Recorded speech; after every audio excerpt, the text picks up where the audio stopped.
My name is Amma Gyamfowa, and I have the pleasure of focusing in a really interesting aspect in connection to mental health. I provide one-on-one individual therapy at my private practice, Womanist Healing counseling services, but I also have the pleasure of doing really twofold community work.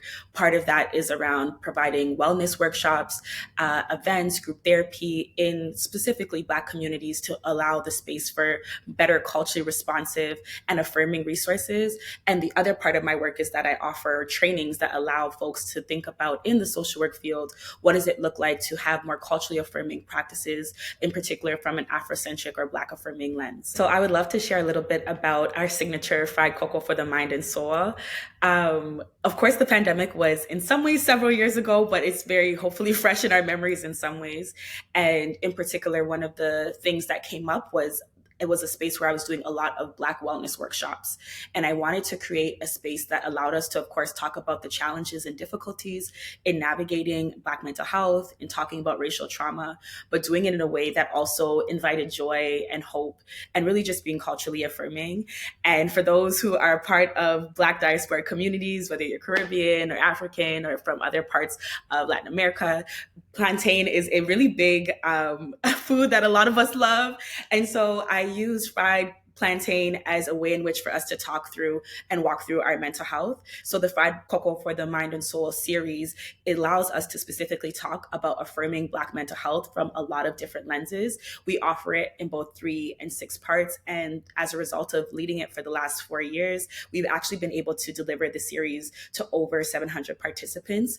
And one of the things that I really love about the series is that it is culturally affirming and it offers the ability to talk about really complicated things like intergenerational trauma, struggles with our mental health, even the ways our presentations of mental health challenges might look different in the Black community, but it also gives people really practical ways in taking care of themselves and also showing up in community. I think the area of social work that I focus in needs to be better invested in from a lot of different lenses, right? I think one of the things as social workers that we pride ourselves on is operating from an anti-oppressive lens. And so part of that means really investing in what does this look like on a practical scale. So one of the things that I would say that I would love to see kind of continue to happen is that universities and colleges across Canada begin to better address some of the cultural challenges and inequities that Black communities in particular face.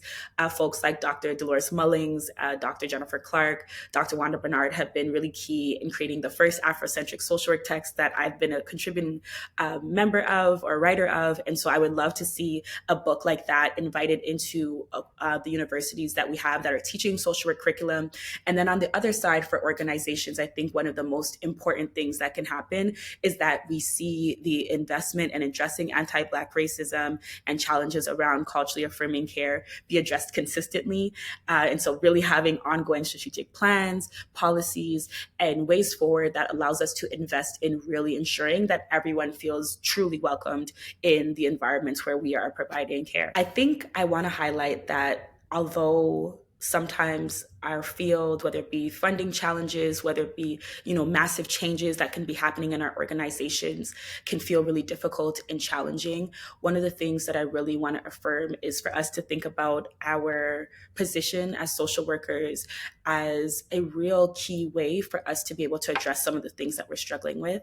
I don't want to necessarily name it as a superpower, but it is really a unique facet of us and of the fabric of our Canadian society. And so regardless of how the challenges are showing up, I think one of the things for us to consider is what does it look like for us to use our collective power to bring about the changes that we want to see, whether it be in small micro ways or in massive ways.